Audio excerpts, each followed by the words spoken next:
Welcome students. आज के हमारे इस लेक्चर में हम हमारी एक्सरसाइज 3.7 का क्वेश्चन नंबर 3 सॉल्व करेंगे। तो आइए देखते हैं इस क्वेश्चन में हमसे क्या पूछा गया है। अ train covered a distance at a uniform speed.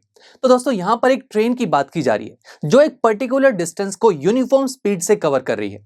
Uniform speed दोस्तों एक कांस्टेंट स्पीड, यानी कि ट्रेन की जो स्पीड है वो टाइम के साथ चेंज नहीं हो रही। If the train would have been 10 kilometre per hour faster than it would have taken 2 hours less than the scheduled time. तो हमसे यहां कहा गया है कि अगर ट्रेन अपनी स्पीड को 10 किलोमीटर पर आवर बढ़ा दे तो ऐसा करते ही ट्रेन को 2 आवर्स कम लगेंगे अपनी जर्नी तक पहुंचने के लिए। और आगे एक और बात भी कही गई है, and if the train were slower by 10 kilometre per hour then it would take 3 hours more than the scheduled time. यानी कि अगर ट्रेन अपनी स्पीड को 10 किलोमीटर पर आवर कम कर दे, स्लो कर दे, तो ऐसा करते ही उससे अपनी जर्नी को कंप्लीट करने में 3 आवर्स ज्यादा लगेंगे। तो अब हमें फाइनली क्या बताना है, find the distance covered by train. यानी कि जो ट्रेन एक पर्टिकुलर डिस्टेंस जो कवर कर रही है यूनिफॉर्म स्पीड से, वो डिस्टेंस कितना है। अब दोस्तों ये डिस्टेंस निकाला कैसे जाए।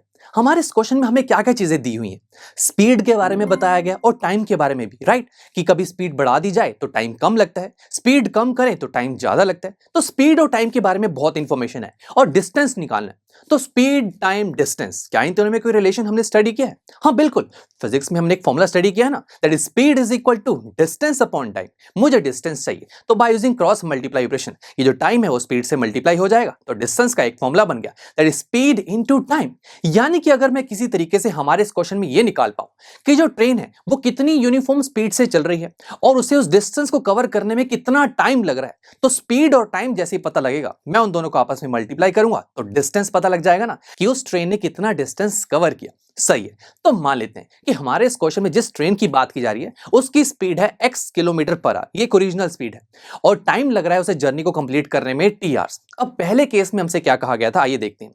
सबसे पहले कहा गया कि अगर ट्रेन अपनी स्पीड को 10 किलोमीटर पर आवर बढ़ा दे तो क्या लिखेंगे हम इसको। देखिए पहले स्पीड x थी तो अब कितनी हो जाएगी, x प्लस 10।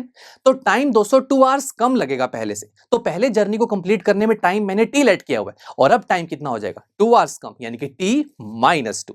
अब मुझे तो डिस्टेंस निकालना है, स्पीड और टाइम मेरे पास आ चुके हैं, तो डिस्टेंस का फॉर्मूला अभी तो हमने फाइंड आउट किया, that is speed into time. Speed हमें पता लग चुकी है x प्लस 10, टाइम है t माइनस 2। अब ये डिस्टेंस क्या होगा जरा आप बताइए। स्टूडेंट्स देखिए, आप यहां इस केस में क्या बोला गया था कि स्पीड को 10 आवर्स बढ़ा दिया जाए तो टाइम जो है वो 2 आवर्स कम लगता है उस डिस्टेंस को कवर करने में। कौन सा डिस्टेंस दोस्तों, वही डिस्टेंस जो train x kilometre per our की स्पीड से t आवर्स में कवर कर रही थी, वही तो डिस्टेंस की बात की जा रही है। अब बस यह है कि स्पीड को बढ़ा दिया और टाइम को कम कर दिया, डिस्टेंस तो वही कवर किया जाएगा ना। तो डिस्टेंस हमने अभी फाइंड आउट किया ना, दैट इज एक्स टी। चलिए अब आगे बढ़ते हैं। तो जब आप इसे फर्दर सॉल्व करेंगे तो आपके पास एक इक्वेशन बन जाएगी, -2x plus 10t minus 20 is equal to 0। अरे वाह, ये तो हमारे सामने एक इक्वेशन आ गई। बट यहां से दोस्तों x और t की कुछ वैल्यू तो नहीं आ रही, एक इक्वेशन सी बन गई। तो चलिए इसको साइड में लिख लेते हैं, अभी केस 2 की बात करते हैं।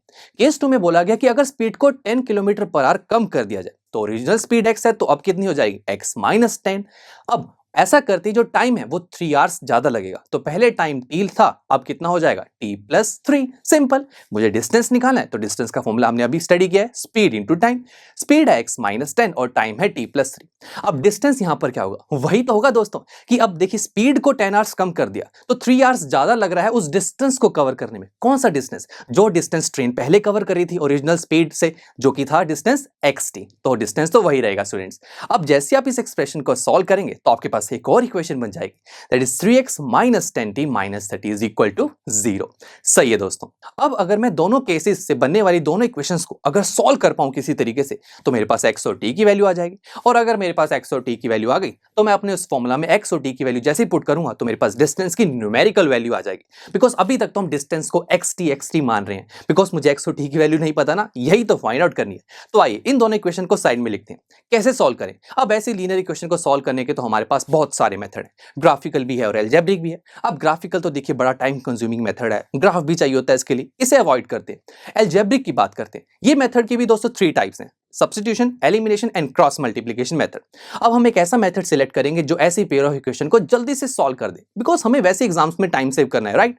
तो आइए देखते हैं कौन सा मेथड यहां पर फास्ट रहेगा। सबसे पहले सब्स्टिट्यूशन मेथड की बात करते हैं। एक ऐसा मेथड जिसमें से हम कोई भी इक्वेशन से किसी एक वेरिएबल की वैल्यू को निकालते हैं और उसे दूसरी इक्वेशन में सब्स्टिट्यूट कर देते हैं। अब यहां पर देखिए, अगर मैं फर्स्ट इक्वेशन से लेट से एक्स की वैल्यू निकालूंगा, फिर से दूसरी इक्वेशन में सब्स्टिट्यूट करेंगे, देन फर्दर सॉल्व करेंगे, थोड़ा टाइम कंज्यूमिंग तो है, तो इसे अवॉइड करते हैं। Second method, that is elimination. इस मेथड में दोस्तों हम हमारी गिवन पेयर ऑफ इक्वेशन में से किसी एक वेरिएबल को एलिमिनेट कर देते हैं और जिस वेरिएबल को हम एलिमिनेट करना चाहते हैं उस वेरिएबल की टर्म को हम दोनों इक्वेशन में सेम बनाते हैं, बिकॉज तभी वो एलिमिनेट की जा सकती है। जैसे कि मैं आपको बताता हूं, मान लेते हैं कि हम इन दोनों इक्वेशन में से टी को एलिमिनेट करना चाहते हैं। आप एक्स को भी कर सकते हैं, बट अभी के लिए मैं टी को कर रहा हूं। ऐसा इसलिए बिकॉज यहां पर ऑलरेडी मेरा काम हो चुका है। कैसे? अगर आप टी वेरिएबल की टर्म दोनों इक्वेशन में देखेंगे जो कि है 10t, और दोस्तों यही तो मैं चाहता हूं कि जिस वेरिएबल को मैं एलिमिनेट करना चाहता हूं उसकी टर्म सेम हो। अगर सेम ना होती तो मुझे सेम बनानी पड़ती, एक स्टेप एक्स्ट्रा होता, बट यहां वो स्टेप करने की जरूरत ही नहीं है। यहां तो ऑलरेडी देखिए टी वेरिएबल वाली जो टर्म है वो दोनों में सेम है, तो बस मुझे एलिमिनेट ही तो करना है। तो आइए इसी मेथड का यूज करते हैं। एलिमिनेट कैसे किया जाए? अगर दोनों इक्वेशन को ऐड करें तो क्या होगा?